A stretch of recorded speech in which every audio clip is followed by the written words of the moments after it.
In Uganda, it was, and is still a must for a father to be a pillar in his family, and he was a symbol of authority to the extent that if you misbehaved and your mother told you she's going to tell your father, my dear, you knew trouble was your companion. Yeah. So you automatically promise to behave before he gets to know it. Well, I spoke to these two gentlemen. Let them let us know what they think a father should be and tell us what a father was to them.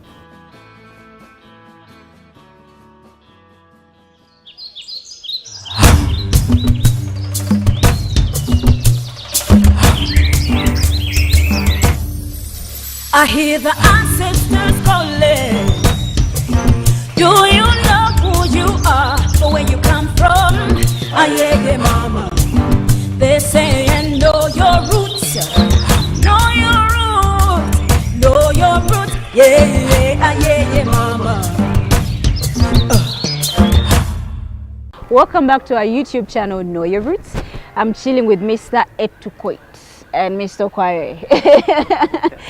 And today we want to talk about father figures because they are very important. According to the elders, some of the elders that I spoke to when I went down, they told us that fathers were the pillar of the home. Whatever the fathers said was what was done. It does not matter what anyone's opinion was, you know. And the challenge is today, most fathers do not have the time to be home, one. And two, they've also not been mentored by fathers, so they do not know what to mentor their children in, which is a challenge. But good thing is I have men with me, you know, so they're going to tell me more about father figures. So guys, what does a father symbolize still? Father is a mentor, father is an inspiration, father is this person who will tell you, look, Etukoit, this is bad, this is good, this is better, with a genuine heart and a genuine reason. Yeah. How about you? What does a father symbolize to you? A father is basically, I would rate it this way: authority, guidance, hope, and lastly, friend. Personally, my father has been my friend to me. Is that person I will first run if I get any challenge, probably my school or financially, personal life. Yes. Exactly. You talk to your father about those things. Exactly. Girlfriend issues when your heart is broken. It's just of late that I began talking issues about my love life with my father. Wow. Now let me tell you some funny story. I don't know whether it's funny. I remember when I joined campus. His father whooped him did your father whoop you when you came at a certain age talking about girls? Like, you get a girl pregnant in this place. No. They tell you, if you get a girl pregnant, you leave. You see. Yeah. At least I have known to do things at the right time. Like, I've never told him about my love life those days when I was young. Oh, yeah. I remember joining campus and I have a cousin brother called Peter. My father, he wanted to communicate a message to me, but I think this message, he could not pass it to me directly. He passed through Peter. Now, he told Peter that women are not bad, neither are they dangerous, but HIV/AIDS is real. Is real, and HIV is a bad thing. You get? Yeah. Surprisingly, do you know what he did? He gave Peter a box of... Don't tell me it's condoms.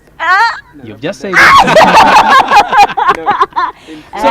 So his father knew his son was like this. Exactly. We wouldn't just throw it there. Call him rubber dubs. I didn't say anything. Those are rubber dubs. If you had a child, what would you do to see to it that you fall in the footsteps of your father? Maybe what would you do to help your child follow in their culture? You know, because at the end of the day, we can buy all the technology we need for our children and buy computers and do this, but our culture, if you don't teach your child their culture, that kid still doesn't have a normal identity. They have a funny, if you realize, people who don't know much about their culture, they have a very low self-esteem. You get it? Which is very detrimental. Yeah. So what do you think you'd pass on to your child? I think I will take through this child what I've gone through with my dad. One, I will introduce this kid to garden work, right? Okay. We will go back. But do you think your son will really go to we'll the go back garden? to Digging is hard work, but I wouldn't mind, my child learning how to plant some things here and there. So you're right, yeah. So from what you got from your papa, what do you want to tell those guys? Basically, I wouldn't advise men to teach their sons anything.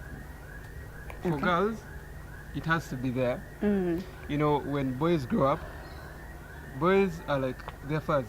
However much you say we have to give them advice or teach them this, no. Really? Boys go through all walks of life. Anything can happen anywhere. However much you give them advice, they'll keep on messing up. You tell them, don't cohabit, don't do this. They will cohabit, Next like thing you our neighbor here. I don't want people sneaking out. When you wake up in the morning, you say, "Guys, just because they face like daddy, I'm sorry." Yeah?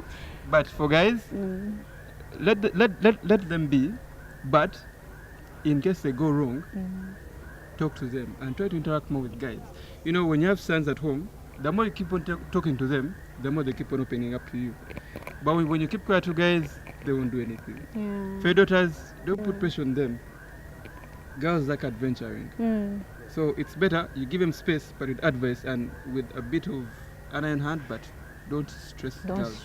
Yeah. We, the young generation, need these advices time and again. Yeah. And please, my father, the parents outside there, don't shy away from speaking these things to us. Because if you don't keep on advising me, you never know, not even never know, I represent you somewhere. Again. When they see Etukoid, they'll be like, oh, that is the son of Etukoid. The main man. Yeah. So the way I represent, the way I behave in some other place is exactly how I represent you, the father. Well, fathers and fathers-to-be, there you have it. The youth have spoken. Please keep watching our YouTube videos and encourage your colleagues to watch. And don't forget to subscribe. And please check out our Facebook page too. It's called Know Your Roots, where you'll find cultural information.